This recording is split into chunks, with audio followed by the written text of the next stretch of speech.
Agora, passando para o Bahia, uma notícia importantíssima para o Bahia: superou Palmeiras e Corinthians e contratou o volante Caio Alexandre, de 24 anos, que se tornou o jogador mais caro da história do clube. E ele já chega para essa pré-temporada do Bahia em Manchester. Os valores não foram divulgados ainda, né, Hernan? Mas o Fortaleza tem 50% dos direitos, o Botafogo 40% e o Vancouver Whitecaps do Canadá tem 10%. Foi melhor para quem esse negócio? Para o Bahia, para o Fortaleza ou para o Botafogo? Grande negócio do Bahia, porque o Caio Alexandre é um baita de um jogador que foi muito bem na última temporada. O Caio Alexandre, o Fortaleza já vinha conversando com o Vancouver para comprar o Caio Alexandre, exerceu a opção de compra antes da final da Sul-Americana. Então a ideia era essa. Só que no futebol, eu ouço muito isso de dirigente e de empresário. No futebol, quem dá a palavra é o jogador. Quem assina é o jogador, se o jogador não quiser assinar, não assina. O Caio Alexandre teve propostas do Palmeiras, né? O Corinthians também sinalizou com interesse e o Bahia veio forte. Pelo que eu sei, o Palmeiras, quando percebeu que poderia ter qualquer tipo de disputa ou leilão, pulou fora. Saiu. Caiu fora da Exatamente. negociação. E aí o Bahia, entre Bahia e Corinthians, o Corinthians também está bastante agressivo no mercado. O presidente Augusto Melo está bastante agressivo junto com o Rubão no mercado. Só que o Bahia acabou sendo o projeto que seduziu o Caio Alexandre. O projeto de você ter um City por trás, de você. A pré-temporada está sendo lá junto com o time do Guardiola, tem uma expectativa enorme. E mesmo com os jogadores da mesma posição sendo contratados tão bons quanto. Então, assim, o projeto do Bahia, o Rogério, que é muito importante nessa questão, foi lá e conseguiu ter a preferência do jogador. Então, o Caio Alexandre optou pelo Bahia, optou pelo projeto Bahia e acabou fechando. Só um detalhe aqui que é importante contar. Contei a história da maior transferência da história do futebol do Nordeste, entre dois times do Nordeste, e da maior compra da história do Bahia, 5 milhões de dólares. Se tava na versão original estava 7 no meu texto, mas são 5 milhões de dólares, 24,3 milhões de reais. O que aconteceu? O Bahia, desde o início lá atrás de outubro, já tinha efetivado a primeira parcela da compra em definitivo do Caio Alexandre. Seria feito pelo contrato de empréstimo, seriam 3 parcelas, e o Fortaleza pagou a primeira parcela. A partir desse momento, a negociação não era mais com o Vancouver, era com o Fortaleza, porque o Fortaleza tinha efetivado. O Palmeiras demonstrou interesse em outubro pelo Caio Alexandre. E os empresários do jogador entenderam que haveria uma proposta oficial. O Palmeiras perguntou ao Fortaleza qual era o valor, e o valor era 5 milhões de dólares. E o Palmeiras recuou. O Palmeiras não fez uma proposta oficial para o Fortaleza. O Palmeiras consultou o preço e o Fortaleza, segundo as informações que vêm de Fortaleza, o Fortaleza não recebeu uma oferta oficial depois de colocar o preço. O Palmeiras não fez contraproposta. Mas o jogador e o empresário do jogador, que é o Reinaldo Pita, ficaram com a ideia de que ia ter o interesse do Palmeiras. No final de dezembro, depois do final do Campeonato Brasileiro, no meio de dezembro, depois do final do Campeonato Brasileiro, o Palmeiras deixou claro que não ia efetivar a compra. E o Corinthians entrou na história. Mas o Corinthians entrou com o Vancouver. E o caminho era o Fortaleza. Por quê? O Fortaleza já tinha se acertado com o Vancouver e pagado a primeira parcela da compra definitiva.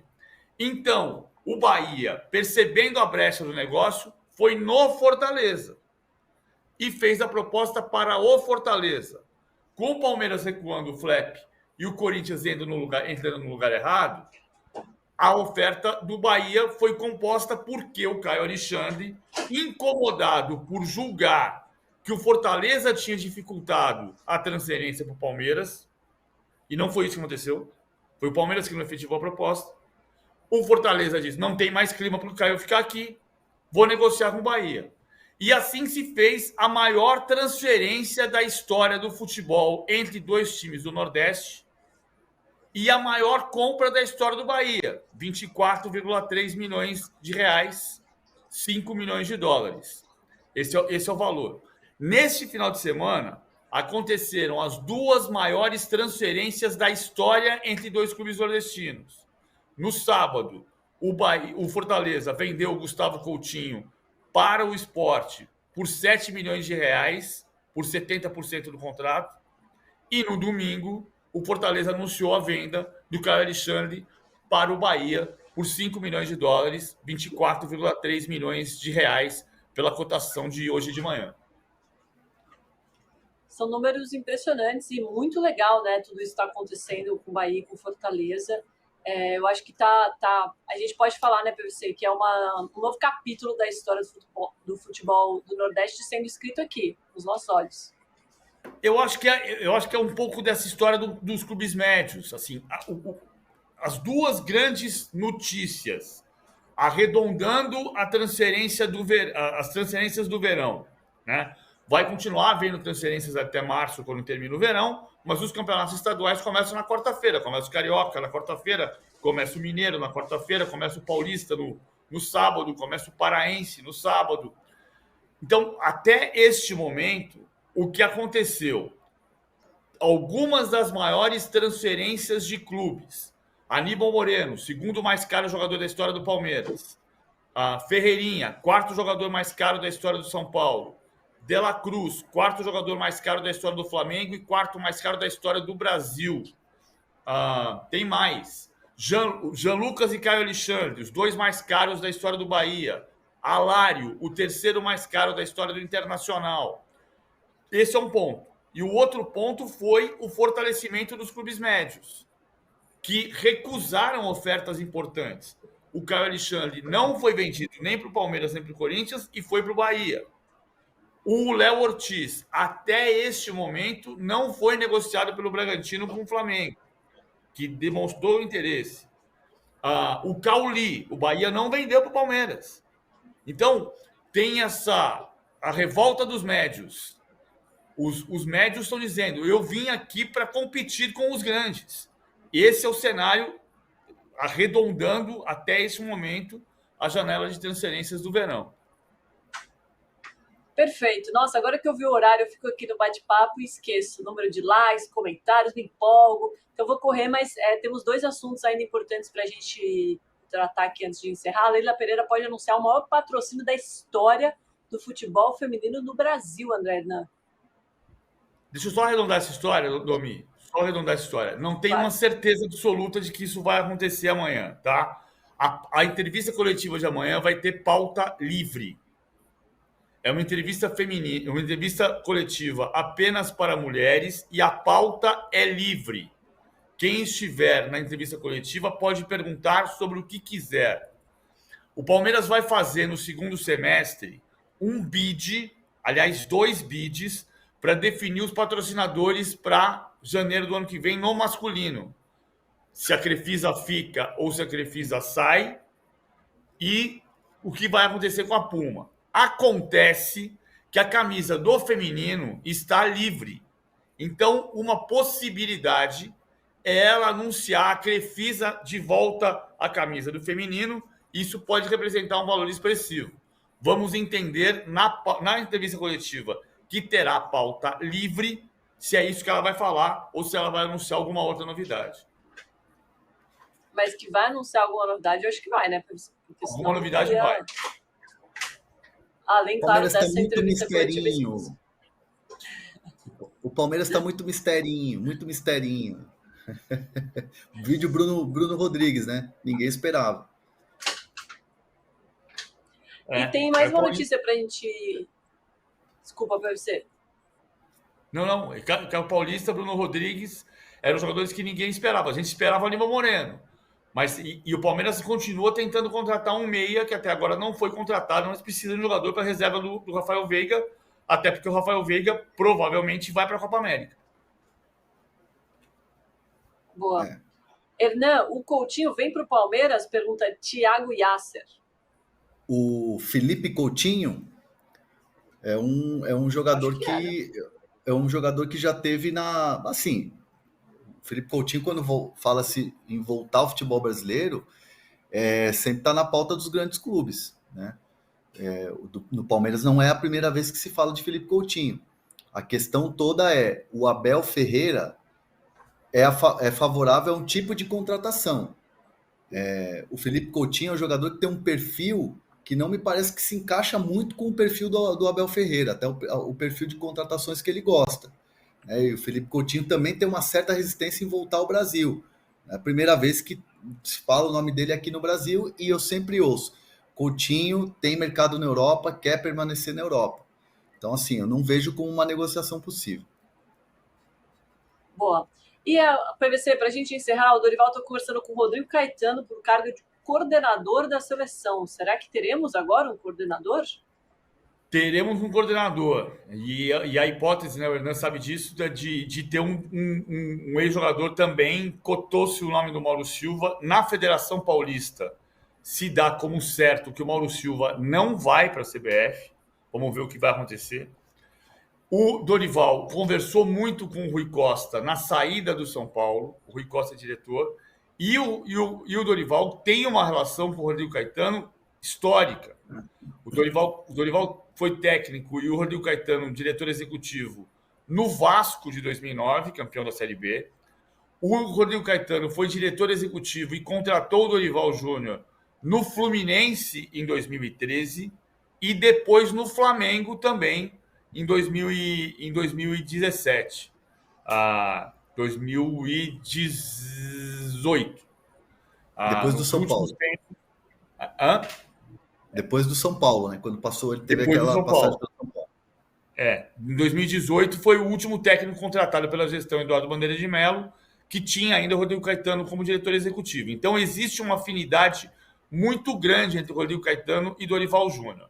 Agora, o cargo de diretor executivo, em teoria, quem vai escolher é o presidente da CBF, não é o técnico da seleção.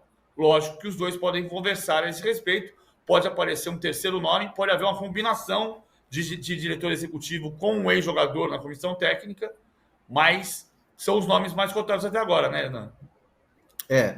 E o Dorival, antes de fechar com a seleção, já tinha essa discussão, porque as garantias que a CBF deu ao Dorival, de que o trabalho dele vai ser desenvolvido até a Copa, independentemente de mudança ou não na presidência da CBF, montagem da equipe toda, montagem de staff, comissão técnica e também diretoria. Então, o Dorival quer se cercar e por isso que existe essa discussão hoje na CBF, se é melhor pegar só um diretor de seleções, um diretor de futebol, ou trazer também um ex-jogador para poder compor. E aí você tem mais cabeças e aí você tem mais força caso aconteça alguma situação de mudança na CBF. Então, o Dorival, antes de falar o sim para a CBF, antes de assinar o contrato, ele já queria deixar tudo isso alinhado. A decisão, claro, vai ser do Edinaldo, mas o Dorival vai ter participação muito forte nessa contratação desses profissionais ou desse profissional. Um ex-atleta seria para fazer aquela coisa com os jogadores e o executivo para fazer aquela gestão mesmo. E esses dois nomes que são citados nos bastidores da CBF são nomes de dois caras de muito peso. O Rui Costa e também o Caetano, que acabou de renovar com o Galo depois do assédio do Corinthians, né? O Galo também não tem um dia de paz, né? Só para encerrar esse assunto, Domi, é muito importante essa estrutura.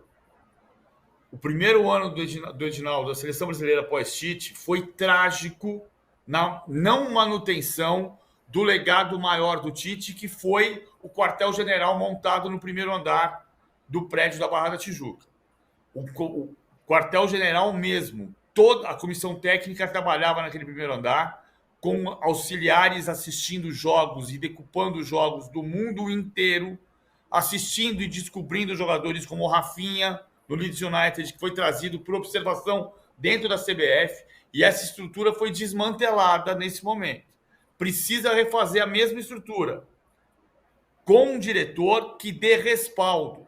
Nesse momento de crise política da CBF, a seleção brasileira precisa ser uma empresa à parte.